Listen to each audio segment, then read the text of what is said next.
அனைவருக்கும் வணக்கம். சங்க காலத்தில் தமிழர்கள். சங்க காலம் என்பது பண்டைய தென்னிந்திய வரலாற்றில் நிலவிய தமிழகம் தொடர்பான ஒரு காலப்பகுதியாகும்.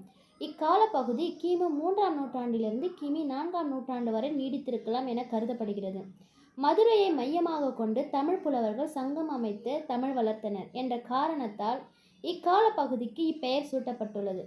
ஓங்கிய சிறப்பின் உயர்ந்த கேள்வி மாங்கொடி மருதன் தலைவனாக உலகமோடு நிலையிய பலர்புகழ் சிறப்பின் புலவர் பாடாது வரைக என் நிலவரை புறநானூறு 72 என்று பாண்டியன் தலையாலங்கானத்து சிறுவென்ற நெடுஞ்செழியன் பாடியுள்ள புறநானூற்று பாடல் வரிகளை இத்தகைய புலவர்கள் கூட்டம் இருந்ததற்கு சான்றாகும். முற்கால தமிழ் மொழியில் தமிழகம் என்ற சொல் 168வது புறநானூற்று பாடலில் பயன்படுத்தப்பட்டுள்ளது. இதன்படி தமிழகம் என்று குறிக்கப்பட்ட இப்பகுதி முழுவதுமாக தமிழ் மொழி பேசும் மக்கள் வாழும் பகுதியாகும். தற்பொழுது இப்பிரதேசம் தோராயமாக தற்கால தென்னிந்தியா என்பதாக அறியப்படுகிறது. இத்தென்னிந்திய பகுதியில் தமிழ்நாடு, கேரளா, ஆந்திர பிரதேசம், சில பகுதிகள், கர்நாடக மாநிலத்தின் சில பகுதிகள், இலங்கை முதலிய பகுதிகளும் அடங்கும்.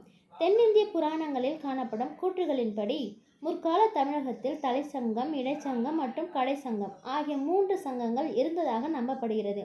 இம்முச்சங்கங்களில் 3வது சங்க காலமான கடைச்சங்க காலத்தையே வரலாற்று ஆசிரியர்கள் சங்க காலமாக எடுத்துக்கொள்கின்றனர். முதல் 2 சங்கங்களும் புராணங்களில் புகழ்பெற்று வாழ்பவை என்றே கருதுகின்றனர். ஒவ்வொரு சங்கத்திலும் அச்சங்க காலத்திற்கென சங்க இலக்கியங்கள் படைக்கப்பட்டு தோற்றம் கண்டுள்ளதாக கருதப்படுகிறது. கல்வெட்டுகள், சங்க இலக்கியங்கள் மற்றும் தொல்பொருள் தரவுகள் ஆகியவையே தென்னிந்தியாவின் ஆரம்பகால வரலாற்று ஆதாரங்களாக திகழ்கின்றன. சுமாராக கிமு 1400 மற்றும் கிபி 1500 ஆண்டுகளுக்கு இடையேயான காலத்தில் தமிழகத்தில் சேர, சோழ, பாண்டிய பேரரசுகள் இருந்துள்ளன. இவை தவிர வேளிர் போன்ற சில சுயாட்சி தலைவர்கள் ஆட்சியும் தமிழகத்தில் இருந்துள்ளது. அத்துடன் பழந்தமிழகத்தின் வரலாறு, தமிழர்களின் சமூக, அரசியல் சூழல், பண்பாட்டு வழக்கங்கள் தொடர்பான விரிவான தகவல்கள் உள்ளடங்கிய சொத்துக்களாக இலக்கியம் மற்றும் கல்வெட்டுகள் திகழ்கின்றன. வரலாற்றுக்கு முந்தைய காலம், தொன்மை காலம், இடைக்காலம் என 3 கால பிரிவுகளாக தமிழக வரலாறு பிரிக்கப்பட்டுள்ளது. நன்றி, வணக்கம்.